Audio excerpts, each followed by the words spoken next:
Alhamdulillahillazi anzalal furqana lil alamin basyiran wa naziran. Asyhadu an la ilaha illallah wahdahu la syarikalah. Wa asyhadu anna Muhammadan abduhu wa rasuluh la nabiyya ba'dah. Allahumma salli wa sallim wa barik ala sayyidina Muhammad wa ala alihi wa ashabihi ajma'in, amma ba'du. Faya ayyuhal muslimun,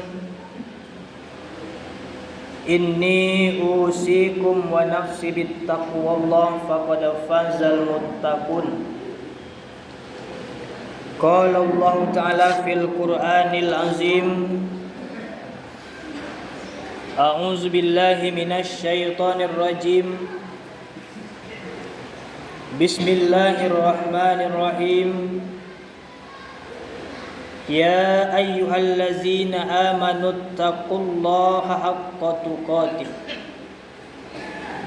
wa la tamutunna illa wa antum muslimun. Shadaqallahul azim. Ma'asyiral muslimin, sedang salat Jumat yang insyaallah dirahmati oleh Allah.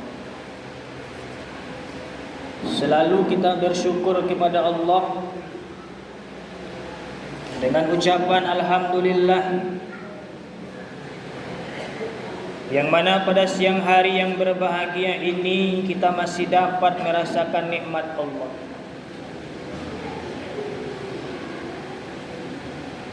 Masih ingin kita meramaikan masjid kita.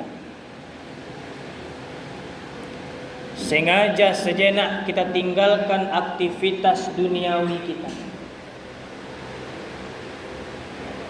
untuk membuktikan kepada Allah bahwasanya kita termasuk hambanya yang taat atas perintah. Tiada lain, tiada bukan,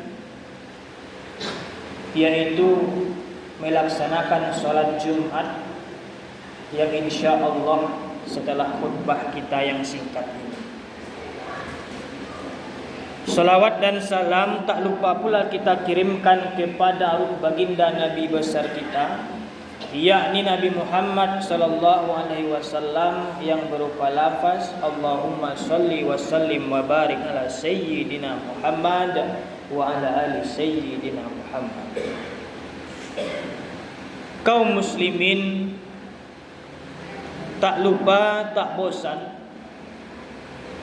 khatib selalu mengingatkan kepada kita, selalu mengajak kepada kita, marilah sama-sama kita tingkatkan keimanan kita, sama-sama kita tingkatkan ketakwaan kita kepada Allah Subhanahu wa taala.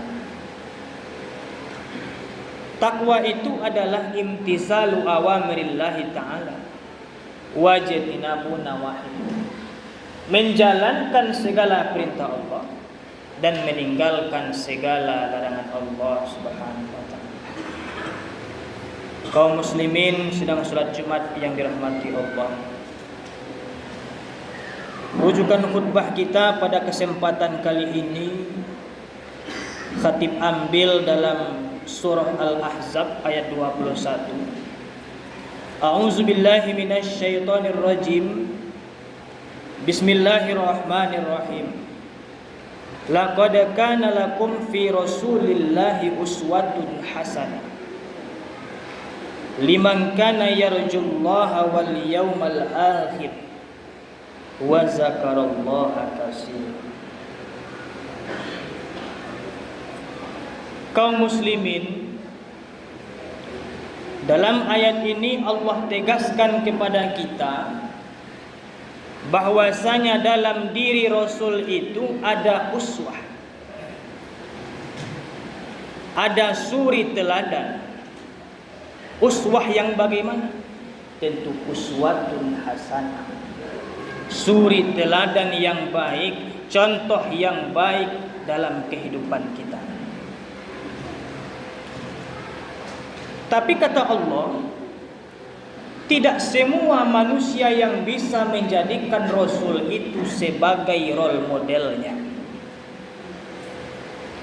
Tidak semua hamba Allah yang bisa menjadikan Rasul itu sebagai contoh dalam kehidupannya.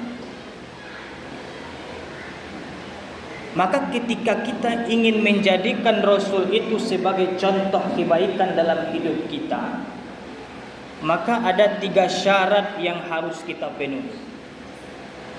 Yang pertama, yarjullah,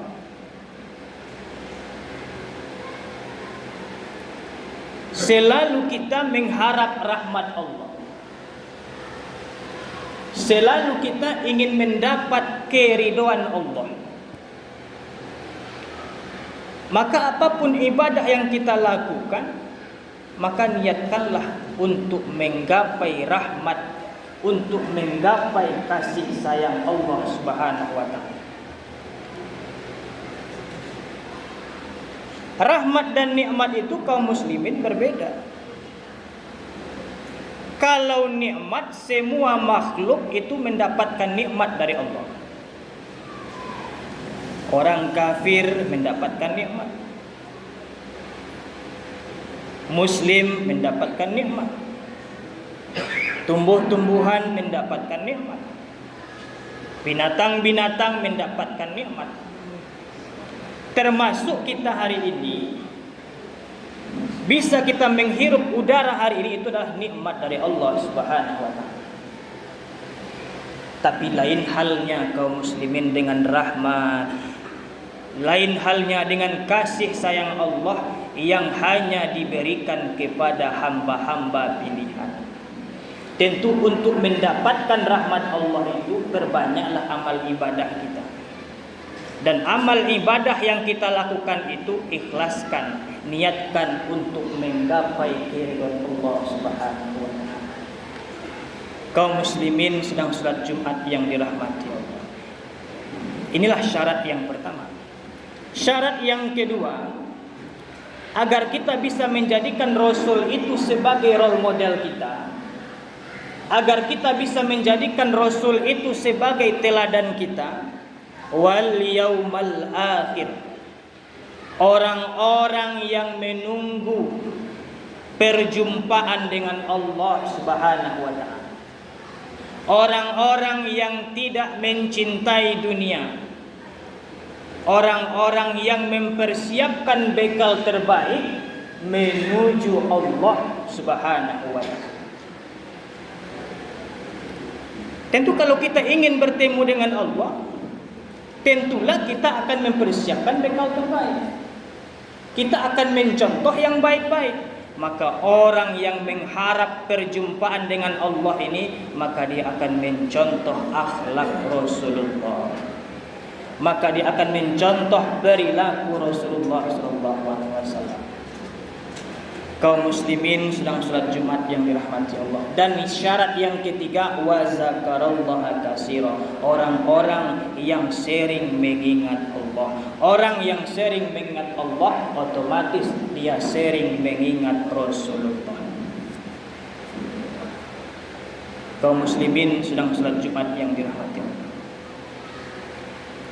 Berbicara kita dengan teladan Rasul, banyak sekali suri tauladan yang sudah dicontohkan oleh Rasul.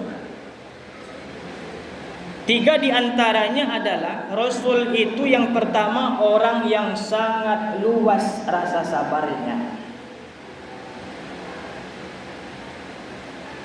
Banyak kita baca sejarah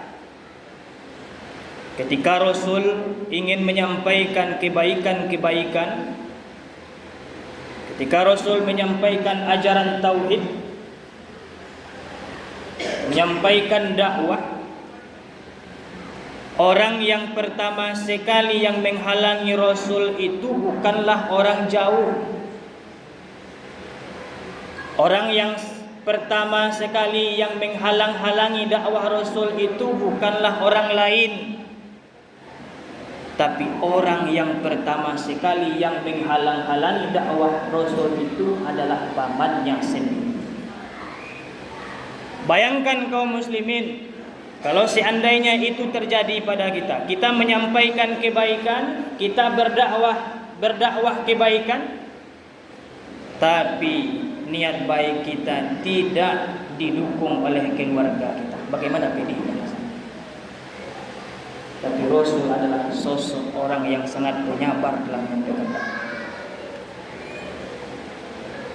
Selain itu kaum muslimin, Rasul juga dibenci oleh tetangganya yang bernama Uqbah. Setiap bertemu dengan Uqbah meludahi Rasul. Tidak hanya meludahi, pernah suatu ketika Uqbah membakar tulang belulang onta. Kemudian tulang belulang onta yang sudah dibakar tadi sudah menjadi abu, dilempar ke wajah Rasul.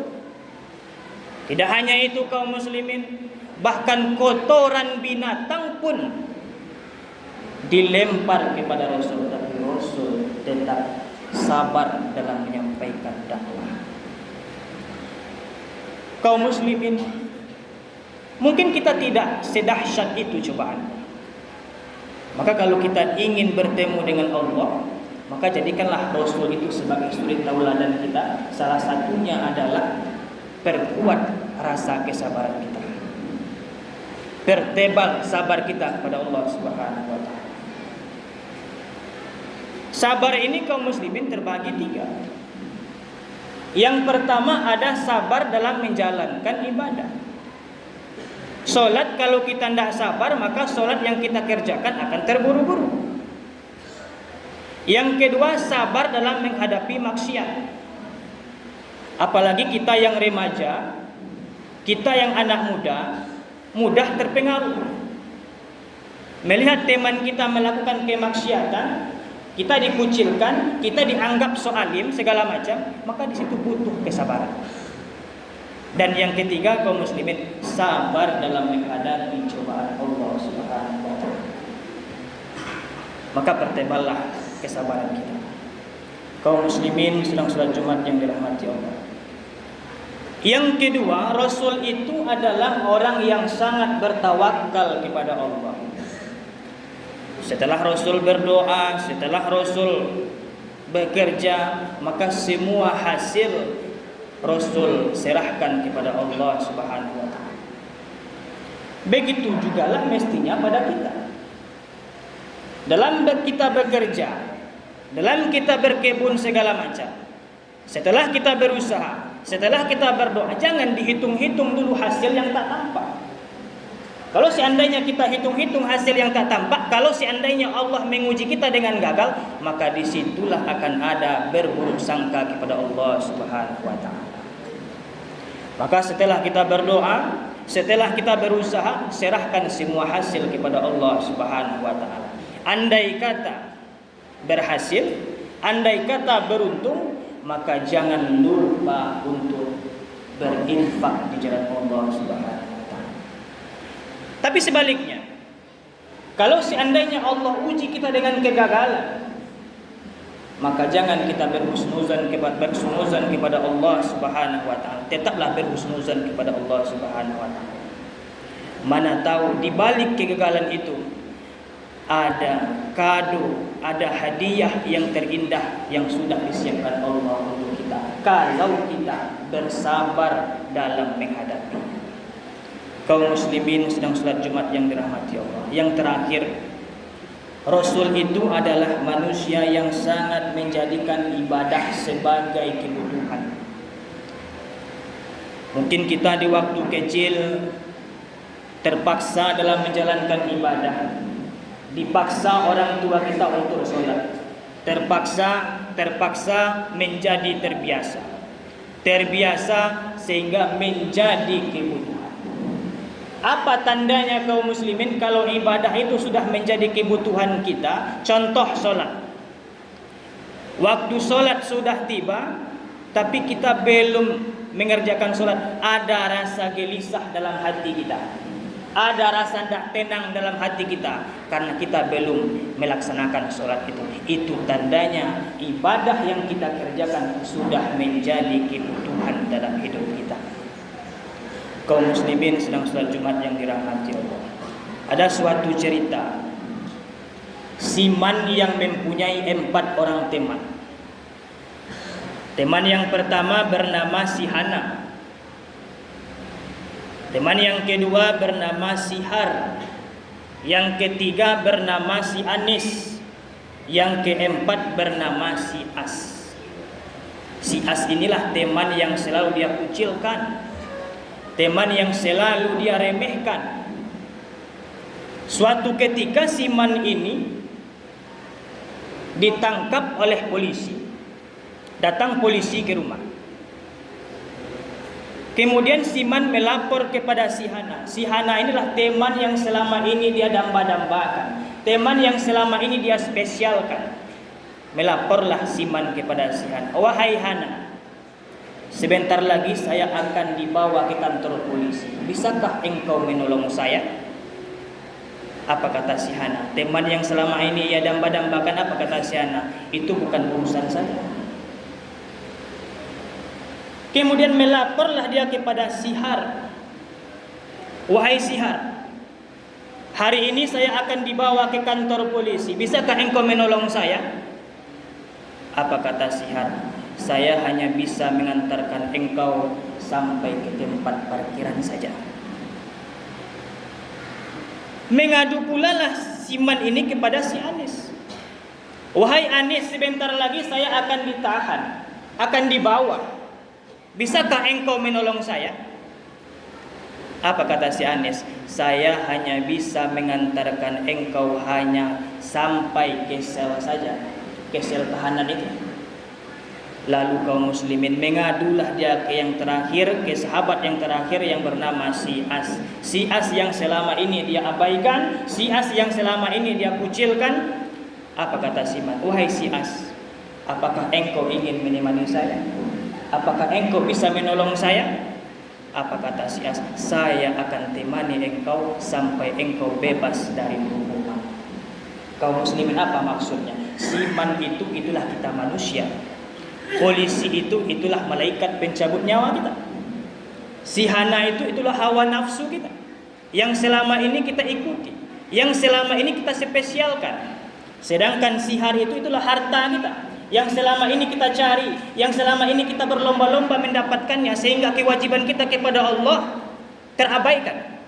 Sedangkan Si Anis itu itulah anak istri kita, dan Si As itulah amal soleh kita. Maka kaum muslimin, jadikanlah amal soleh kita sebagai kebutuhan dalam kehidupan kita. Fa'tabiru ya ulil absar la'allakum turhamun.